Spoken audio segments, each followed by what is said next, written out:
Hello student, मैं वनीता आपके अपने परिवार स्टडी विद वनीता में आपका बहुत बहुत स्वागत करती हूँ। आज मैं आपके लिए एसएससी एमटीएस की मैथ्स की क्लास में बेटा आपके लिए बहुत शानदार क्वेश्चन का प्रैक्टिस सेट लेके आई हूँ, जो कि आपके एग्ज़ाम के लिए बहुत ही यूज़फुल होगी। शुरुआत करती हूँ अपने पहले क्वेश्चन से। क्वेश्चन क्या दे रखा है हमें? क्वेश्चन दे रखा है बेटा कि पी अकेला एक कार्य को 16 दिन में पूरा कर सकता है। क्यू अकेला समान कार्य को 20 दिन में पूरा कर सकता है। पी तथा क्यू मिलकर कार्य आरंभ करते हैं, परंतु क्यू कार्य समाप्त होने से 7 दिन पहले कार्य छोड़ देता है, तो कुल कार्य कितने दिन में पूरा हो जाएगा? बहुत ही अच्छा क्वेश्चन है बेटा, ध्यान से समझेंगे इस क्वेश्चन को। पी कितने दिन में करता है बेटा? 16 कर रहा है। क्यू कितना कर रहा है? 20 दिन में कर रहा है। ठीक है बेटा, दोनों को हम लेंगे एलसीएम। 4 चौके 16, 5 चौके 20, 4 16 पंजे 80, तो 80 इसका क्या आ गया बेटा? ये आ गया इसका एलसीएम, जिसको हम कुल कार्य, टोटल कार्य, कार्य दक्षता, कार्य क्षमता जिसको हम कहते हैं बेटा। ठीक है बेटा, यदि पी 16 दिन में 80 करता है तो एक दिन में कितना करेगा? 16 पंजे 80, 20 चौके 80। ये पी का एक दिन कार्य 5 आ गया, क्यू का एक दिन का कार्य 4 आ गया। ठीक है बेटा, अब इसको ध्यान से समझना आगे क्या बोल रहा है। क्यू कार्य समाप्त होने से 7 दिन पहले क्या करता है बेटा? वो कार्य छोड़ देता है, तो उसको आप कार्य छोड़ने मत दो, उसको मत जाने दो। उसको ये बोलो कि तू 7 दिन कार्य और कर, उसको मतलब जाने ही मत देना बेटा। इस टाइप के क्वेश्चन में बेटा जब कोई इंसान कार्य छोड़ के जा रहा है ना, उसको जाने नहीं देना है, उसको उतना दिन का कार्य करवाना है। ठीक है बेटा, यदि क्यू एक दिन में 4 कार्य कर रहा है तो 7 दिन में कितना करेगा बेटा? 7 चौके 28, तो क्यू कितने दिन में कार्य समाप्त कर रहा है? 28 दिन में पूरा कर रहा है बेटा। ठीक है, तो हमें पी और क्यू का दोनों का कार्य निकालना है। तो इसका तरीका क्या होता है निकालने का? क्यू का कार्य कितना है? 28 दिन प्लस कार्य दक्षता, टोटल कार्य 80 बटा दोनों का एक दिन का कार्य 5 प्लस 4 कितना हो जाएगा? 8 हो गया। ये हो गया 10, 108 बटा 9, 9 एकम 9, 9 दूनी 18, बट 12 दिन इसका बिल्कुल करेक्ट आंसर होगा बेटा। ठीक है बेटा, अब बढ़ते हैं अपने नेक्स्ट क्वेश्चन पे। नेक्स्ट क्वेश्चन क्या है बेटा? नेक्स्ट क्वेश्चन दे रखा है एक जो है धनराशि, जो 4,000 रुपये की राशि 10% की वार्षिक दर से साधारण ब्याज पर उधार दिया जाता है। 5 वर्ष का साधारण ब्याज 3 वर्ष का साधारण ब्याज से कितना अधिक होगा? ठीक है बेटा, ध्यान से समझेंगे इस क्वेश्चन को कैसे करेंगे। तो बेटा पहले हम क्या करते हैं? 5 वर्ष का CI निकालते हैं। CI मतलब सिंपल इंटरेस्ट, जिसको हिंदी में बोलते हैं साधारण ब्याज। इसका सीधा फॉर्मूला होता है ये P है N गुना R बटा 100 बेटा। ठीक है, P क्या है? ये राशि कितनी है? 4,000। ठीक है बेटा, गुना N क्या है? जितना दर है, समय है 5, गुना R क्या है? दर 10 बटा 100 बेटा। 2 जीरो से 2 जीरो कट गई, 5 चौके 20 हो गया बेटा, और साथ में 3 2 जीरो और ये आ गया 2,000। ठीक है बेटा, इसी प्रकार 3 वर्ष का निकालेंगे। CI फॉर्मूला सेम ही रहेगा, PNT बटा 100। P कितना है? 4,000 है बेटा। N कितना है? यहाँ पे 3 है। R कितना है? 10 है बटा 100 बेटा। 2 जीरो से 2 जीरो करिए, 4 दिया 12, 1200 आ गया। ठीक है बेटा, कितना आ गया? 1200 आ गया। उसने पूछा कितना अधिक है, तो आपने क्या करना है? 5 वर्ष के साधारण ब्याज में से 3 वर्ष के साधारण ब्याज को घटा देना है। तो 2,000 में से 1200 घटेंगे तो कितना बचेगा? 800। 800 रुपये ही इसका बिल्कुल करेक्ट आंसर होगा बेटा। ठीक है बेटा, अब बढ़ते हैं अपने नेक्स्ट क्वेश्चन पे। नेक्स्ट क्वेश्चन के बेटा, राजू ने 15 रुपये प्रति गिलास की दर से गिलास खरीदे। मतलब एक गिलास 15 रुपये का उसने खरीदा है। ठीक है बेटा, तथा 12 रुपये प्रति गिलास की दर से उन्हें बेच दिया। 42 गिलास बेचने पर हानि प्रतिशत क्या होगा? बहुत ही प्यारा क्वेश्चन है, ध्यान से समझेंगे बेटा। जब बेटा एक गिलास 15 रुपये के खरीदा जा रहा है, तो 15 रुपये की दर से 42 गिलास कितने के होंगे? ये इसका क्या निकलेगा? यहाँ पे क्रय मूल्य निकलेगा। तो क्रय मूल्य कितना होगा बेटा? 42 गुना 15, 15 दूनी 30, 15 चौके 60, 60 और 1 63, 15 चौके 60 होता है, सॉरी 15 चौके 60। ठीक है, 0 15 दूनी 30 होता है, 15 चौके 60 63, 660 रुपये में। मतलब 15 रुपये की एक गिलास 15 रुपये का है, तो 42 गिलास कितने के होंगे बेटा? 630। मतलब जो उसका क्रय मूल्य था गिलास का, 42 गिलास का क्रय मूल्य कितना हुआ? 630 रुपये था। ठीक है। अब 12 रुपये प्रति दर्जन गिलास की दर से बेचा जा रहा है, तो यदि 12 रुपये की एक गिलास 12 रुपये बेचा जा रहा है, तो 42 गिलास कितने के बेचे के होंगे? ये क्या है? Selling price. सेलिंग प्राइस मतलब विक्रय मूल्य। ठीक है। तो 42 गुना 12 बेटा, 12 दूनी 24, 2 हाथ लेगा, 12 चौके 36, 36 और 2 38, नहीं 12 चौके 48 होता है बेटा, 12 चौके 48, सॉरी 12 चौके 48 और 2 हाथ से लेगा 50, 504 रुपये। ठीक है बेटा, थोड़ी सी गलती हो गई थी यहाँ पे, 504, क्योंकि 12 तिया 48, 12 चौके 12 तिया 36 होता है, 12 चौके 48 होता है, 2 हाथ से 504। अब देखो बेटा, उसने बोला हानि प्रतिशत, सीधी सी बात है बेटा, 630 की चीज़ जब 105 में खरीदी गई है, तो यहाँ पे कितने की हानि होगी उसको? ये बचेगा 6, ये होगा 2 2 और ये होगा 126 रुपये का क्या होगा? उसको हानि होगी।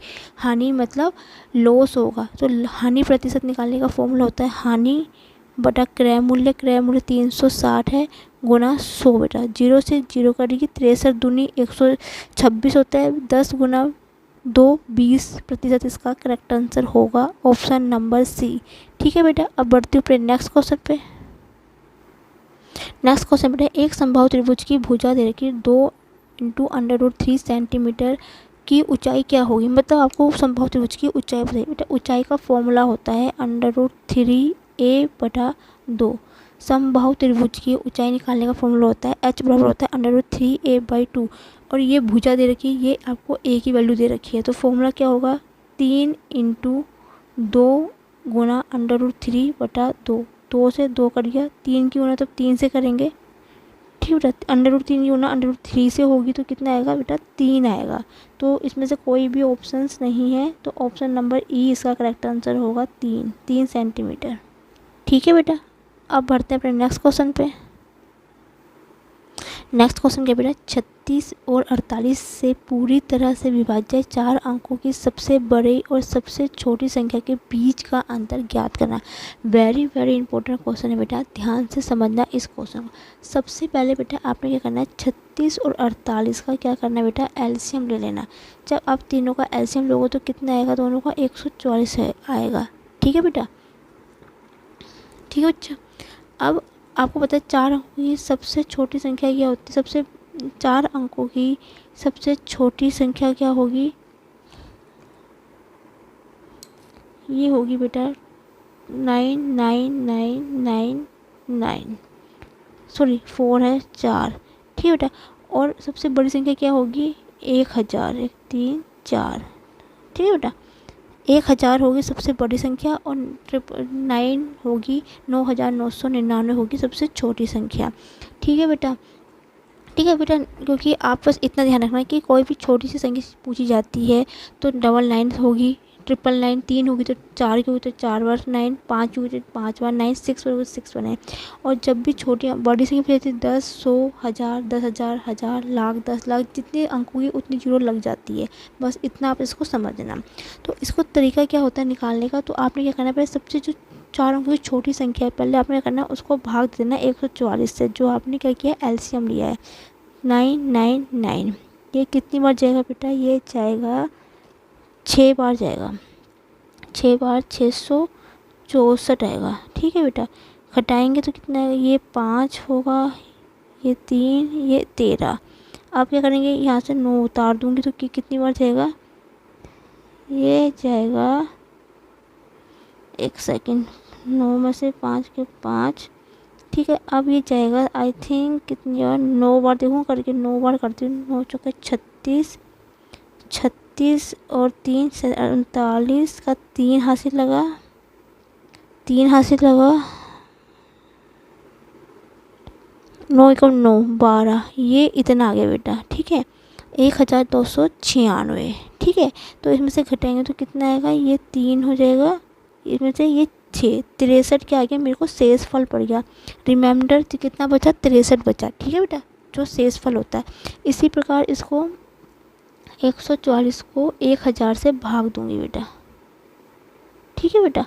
जब मैं इसको 1000 से भाग दूंगी तो बेटा आप इसको ध्यान से समझना बेटा, ठीक है। तो आपने क्या करना है, 1000 से भाग दोगे तो यदि मैं इसको 8 बार करती हूँ, 8 चौके 32, तो ये 1000 से ऊपर आ रहा है बेटा। और 7 बार करती हूँ तो ये आएगा 1008 आएगा। और 6 बार करूँगी तो बहुत ही कम आएगा बेटा। तो यहाँ पे इस पॉइंट को थोड़ा ध्यान से समझना बेटा, इस क्वेश्चन को थोड़ा सा ध्यान से समझना बेटा। सॉरी, 4 अंकों की ना, 1 2 2 4, 1 0 नहीं आएगी यहाँ पे, सॉरी ये 0 नहीं आएगी क्योंकि ये होगा 1000 होगा ये, ठीक है बेटा, क्योंकि 4 अंकों की है ना ये, क्योंकि 5 अंकों की कहाँ से आ गई, तो ये 1 0 नहीं आएगा, ठीक है बेटा। यदि मैं इसको, ये कितनी बार जाएगा बेटा, 7 बार जा रहा है। 8 बार कर रही हूँ तो बहुत ज़्यादा जा रहा है, 7 बार कर रही हूँ तो 1108 आ रहा है। और जब मैं 6 बार करूँगी तो मेरा बहुत ही कम जाएगा। तो आपने क्या करना है, तो आपने इसको यहीं पर ख़त्म कर देना है। 1108 में जब भी क्वेश्चन जब भी आएगा तो आप जहाँ पे आपको लग रहा हो कि वो संख्या उससे बहुत कम आ रही है या बहुत ज़्यादा आ रही है या उसके आसपास आ रही है तो उसको ले लेना। तो यहाँ पे मैं 1008 अब उसको रहने देती हूँ, ये मेरा इसी को यहीं पे रहने देती हूँ। फिर उसके बाद आपने क्या करना है बेटा, उसके बाद आपने जो मेरे शेष पर 63 बचा था ना, वो आपने जो 999 है ना, 999 में से 4/9 से 63 को घटा देना है। जब मैं घटाऊँगी तो मुझे कितना बचेगा, 9936 बचेगा बेटा, ठीक है, 9936।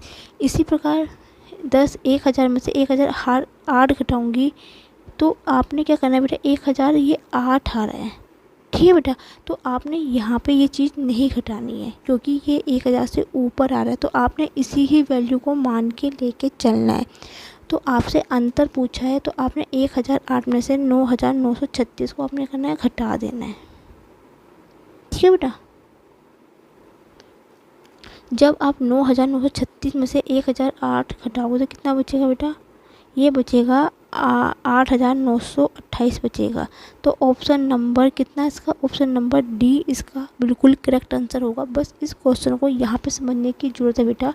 जब ऐसे कोई कंडीशन बनती है तो आपने वही संख्या लिख दें, लेकिन आपने उसमें से 1000 नहीं घटाना। जो नीचे जो जितनी बार विभाजित हो रहा है, ज़्यादा बार भी हो रहा है, थोड़ा सा ऊपर भी चल रहा है, तो आपने सीधा उसमें से जो रिमाइंडर जो होगा घटाया, उसमें सीधा घटा के जो आपका आंसर आएगा वही आपका आंसर आएगा बेटा। तो बहुत ही प्यारा क्वेश्चन था बेटा ये। कोई दिक्कत है तो मुझे कमेंट सेक्शन में लिख के बेटा बता देना। अब बढ़ती हूँ अपने नेक्स्ट क्वेश्चन पे। नेक्स्ट क्वेश्चन है बेटा, एक दुकानदार 55 टोपी बेचकर 11 टोपी का लाभ कमाता है, अर्जित लाभ प्रतिशत ज्ञात कीजिए। ठीक है बेटा, उसने क्या बोला, 55 टोपी बेचकर, तो ये आपको क्या दे रखा है, विक्रय मूल्य दे रखा है, मतलब क्या दे रखा है आपको, सेलिंग प्राइस दे रखा है। और क्या है, 11 टोपी का लाभ कमाता है, तो ये पी दे रखा, पी मतलब प्रॉफिट, जिसको हिंदी में लाभ कहते हैं। तो आपसे क्रय मूल्य पूछा, सीधी सी बात है बेटा, क्रय मूल्य कैसे, यदि मैं विक्रय मूल्य में से लाभ घटा दूँगी तो मुझे पता लग जाएगा कि कितने का यहाँ पे क्रय मूल्य है। क्रय मूल्य कितना हो गया, 44 हो गया। तो कितने लाभ का अर्जित लाभ प्रतिशत ज्ञात कीजिए। तो कुछ नहीं करना है बेटा, आपने लाभ कितना कमा रहा है, 11 बटा क्रय मूल्य कितना है, 44 गुना 100, क्योंकि लाभ प्रतिशत का फॉर्मूला क्या होता है, लाभ बटा क्रय मूल्य गुना 100। क्रय मूल्य कैसे निकाल सकते हो, जब आपको लाभ पता है और आपको जब लाभ या हानि कुछ भी पता हो आपको, और साथ में आपको विक्रय मूल्य है उसमें से घटा दो, तो आपको पता चलेगा कि क्रय मूल्य कितना था बेटा। ठीक है, तो 11 चौके 44, 4 दूनी 8, 4 पंजे 20, 25% इसका करेक्ट आंसर होगा ऑप्शन नंबर सी। ठीक है बेटा, अब बढ़ते हैं नेक्स्ट क्वेश्चन पे। नेक्स्ट क्वेश्चन क्या है बेटा, नेक्स्ट क्वेश्चन है 0 से 90 तक की संख्याओं में 7 अंक कितनी बार आता है। ठीक है बेटा, देखो तो बेटा 0 से लेकर 10 तक कितनी बार आता है, एक बार, क्योंकि 1 2 3 4 5 6 7 एक बार। इसी प्रकार 11 से लेकर 67 तक कितनी बार आएगा बेटा, एक 17 में आता है, एक 27 में आएगा, एक 37 में आएगा, एक 47 में आएगा, एक 57 में आएगा और एक 66 में आएगा। 1 2 3 4 5 6 बार आएगा बेटा। ठीक है बेटा, इसी प्रकार 70 से लेके 80 के बीच में कितनी बार आएगा बेटा, देखो 7 71 72 73 74 75 76 77 78 79, ठीक है, और सॉरी 70 में भी आएगा। तो देखो 1 2 3 4 5 6, देखो 77 में 2 बार आएगा, 7, 8, 9, 10, 11। तो कितनी बार आएगा बेटा, ये आएगा 11 बार, क्योंकि 77 में 2 बार 7 आ रहा। उसी प्रकार बेटा 80 से लेके 80 90 तक कितना आएगा बेटा, एक बार, क्योंकि 87 में आता है सिर्फ। ठीक है बेटा, बस फिर आपने क्या करना है बेटा, उसके बाद आपने क्या करना है, जितनी बार ये आए हैं, पहले में कितनी बार, एक बार आया, दूसरी में 6 बार आया, तीसरी रो 70 से 80 में 11 बार आया, और लास्ट में 80 से 90 बीच में एक बार है। इन सबको आपने जोड़ देना है। तो 6 और 11, 17, 17, 1, 18, 19, तो 19 इसका बिल्कुल करेक्ट आंसर होगा, ऑप्शन नंबर सी। ठीक है बेटा, अब बढ़ते हैं नेक्स्ट क्वेश्चन पे अपने। नेक्स्ट क्वेश्चन क्या है बेटा, 3 कारों की चालों का अनुपात 4:5:6 है, तो समान दूरी तय करके लिए गए समय का अनुपात ज्ञात कीजिए। बेटा कुछ नहीं करना है आपने, आपको क्या देखा, 4:5:6 ले रखना। सबसे पहले आपने क्या करना है, इन तीनों का एलसीएम लेना। तो 4, 5, 6 का एलसीएम लोगे तो बेटा कितना आएगा, 60। तो आपने क्या करना है, तो आपने एलसीएम कितना आ गया, 60 आ गया। तो ये कितना आ गया, कुल चाल आ गई। ठीक है, चालों का अनुपात दे रखा है, दूरी निकल गई कितनी, टोटल दूरी कितनी है, 60। तो आपने क्या करना है, समय बराबर होता है, कुछ आपने पढ़ा होगा, चाल बराबर होता है दूरी बटा समय। तो समय बराबर क्या होगा, दूरी बटा चाल। तो 4/60 कितना होगा, 15 कटेगा, अनुपात 5 को 60 से भाग करेंगे, 5 अनुपाते कितना होगा बेटा, ये 5 12 बार कटेगा, 12 अनुपाते ये कटेगा 6 से 10 बार कटेगा। और यही आपका करेक्ट आंसर है, ऑप्शन नंबर डी आपका बिल्कुल करेक्ट आंसर होगा। एलसीएम लिया, कुल चाल निकाल दी, दूरी दे रखी है, तो चाल समय बराबर होता है बेटा चाल बटा दूरी। ठीक है, दूरी बटा चाल, भाग किया, आंसर समय निकल गया। तो ठीक है बेटा, तो यहाँ पे आज की क्लास में बेटा यहीं ख़त्म करती हूँ, क्योंकि बेटा आज मेरे पास समय की थोड़ी सी कमी थी। मैंने आज आपको कहा था कि मेहनत में क्लास करेंगे, क्योंकि बेटा आज रक्षाबंधन था। राखी के समय मुझे थोड़ा सा आउट ऑफ स्टेशन बाहर जाना पड़ा, जिससे कि मुझे आते हुए बहुत लेट हो गया था, जिससे कारण मैं सिर्फ ज़्यादा ही क्वेश्चन नहीं, थोड़े से ही क्वेश्चन कर पाई आज की क्लास में। लेकिन हाँ, कल इसको हम कंटिन्यू रखेंगे क्लास को। और सबसे पहले तो बेटा आपको सभी बच्चों को, सभी को मेरी तरफ से रक्षाबंधन की बहुत बहुत शुभकामनाएं। एंड आज की क्लास बेटा मैं यहीं ख़त्म करती हूँ। उम्मीद है कि आपको आज का सेक्शंस पसंद आया। वीडियो अच्छी लगे तो प्लीज़ बेटा like my video, comment my video, share my video, and thank you for watching my video.